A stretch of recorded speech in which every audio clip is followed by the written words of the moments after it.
before 1997. So that was a time when we'd had many years of Conservative government. There was no minimum wage.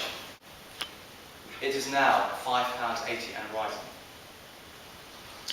And since that time, we have made work pay. So many families out there are getting working families tax credit.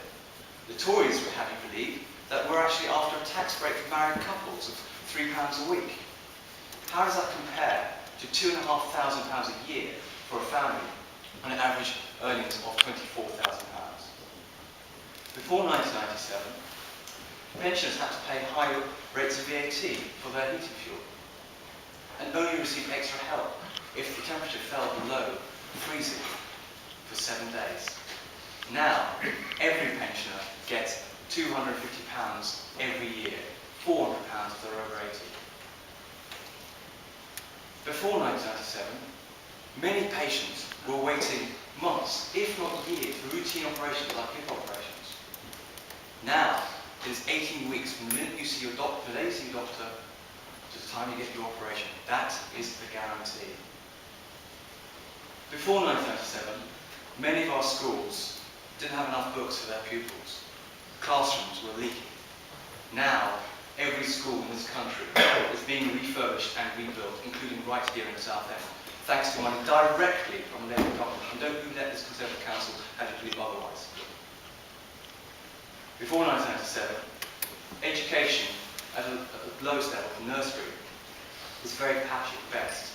Now, all 3 and 4-year-olds are guaranteed nursery education, and we have 11 Short Start centres in this constituency, many of which parents depend on when they haven't got necessarily their own employment or families with their own children. And for the first 10 years of this Labour government, all of this was done against a backdrop of a stable, growing economy. Then, in 2007, there were signs of trouble, the subprime mortgage fiasco in the United States. By 2008, major banks were teetering on collapse. And we had George Bush failing to prop up the Lehman Brothers in the States, which led to a catastrophe in the making. We could have had a depression, but we did not. We went through a recession instead. And that is because it was this government, led by Gordon Brown and Alistair Darling, that took the right call. We had to guarantee the banks. The Tories were stuck in their old laissez-faire market dogma. Let the markets decide. If we'd done that, we really would be paying the consequences. As a result of that decision, and because of active government help in helping people with their mortgages, small businesses, not paying business rates until later, we've made sure that this recession has not been painful as the last of 2 recessions in the last Tory government. Unemployment is still less than half of what it was in this area than what it was in the 1990s. It is, repossessions are also less than half of what they were in that recession. So I am proud of Labour's record in making Britain a fairer place. But the coming election will be about the future of our country. And for me, it is a choice, on the one hand, of fairness with Labour and confusion from the Conservatives and Lib Dems. And I mustn't forget my right here, isolationism in Little England with Mr Moyes and UKIP. You can see from Labour's record, though, where we've come from. And what we want to do is go further in that direction. We want to bring broadband to all homes in this country, because the internet is a lifesaver for many people stuck in their own homes, both young and old.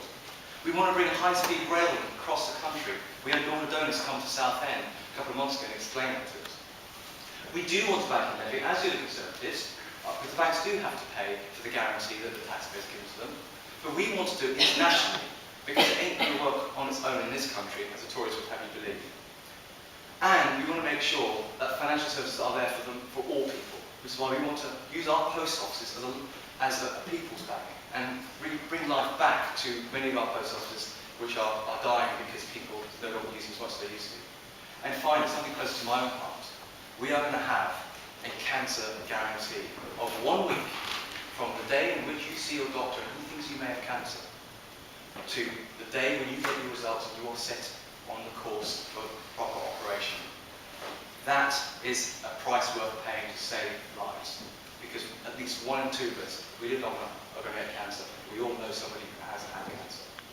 But this election is to decide the future of our country. I want a fair future. And I hope you will trust me to be the MP that will fight for you in that future. Thank you. I'd like to concentrate my remarks on 3 areas: the economy, the broken economy, the problems that we've got in society, fixing our broken society, and finally fixing the very real problems we have with the body politic itself, both in Westminster and elsewhere. Firstly, the size of the problem in the economy cannot be underestimated. Gordon Brown, this country's Prime Minister, was at the head of the Treasury as Chancellor when many of these problems were extenuated. Now, it was a problem of a global economic financial crisis. I would concede that. But we did not prepare well for a financial crisis. We didn't save during the better times. We haven't invested wisely. In many ways, we've invested very, very badly.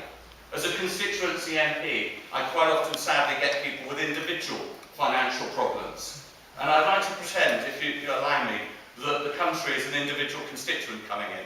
Because when you talk of 950 billion debt, or maybe 1,000 billion, or 2,000 billion, if you believe other reports in terms of the total size of the debt, when you talk about the annual spend of 168 billion over what we take in each year, it's become somewhat meaningless. It's very difficult to grasp. But if the state came in as a surgery case and said, I'm spending more than I'm taking in each year, and I can't afford that, I know that, and I've identified some cuts, but I'm not going to do anything about it now. And if they said, I'm going to carry on, I've got a plan, don't worry, I'm going to carry on spending more than I'm earning for another 8 years before I actually start making any inroads repaying debt. If they said the total debt was actually as large as their income that they take in each year, I'd be saying to them, I'm no expert in personal financial matters. I would always advise people to go through a structured interview and process a Systems Advice Bureau. But I would be introducing to the very real possibility that they would have to go into some type of voluntary bankruptcy.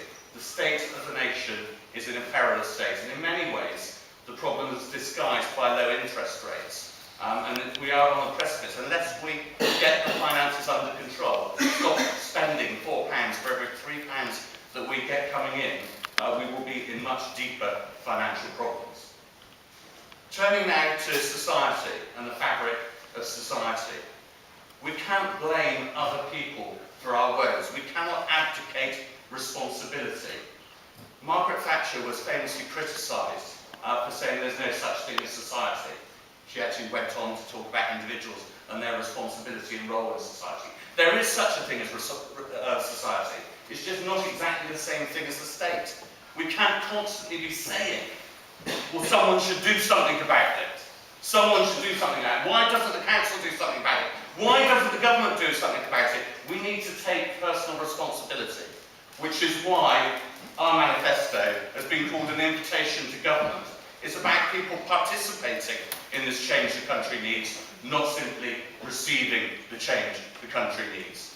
We need to sort out immigration. We need to reduce the number of people coming into this country from hundreds of thousands to tens of thousands. We need to get a grip on student visas. We need to say we are only an island nation. We can't allow too many people in. Turning, very quickly, I'll cover the dealing with change within politics, perhaps during Q&As, because I can't imagine there's any public meeting, and certainly hasn't been a public meeting I've gone to in the past, where MP's expenses and changing body politics hasn't come up. Thank you very much.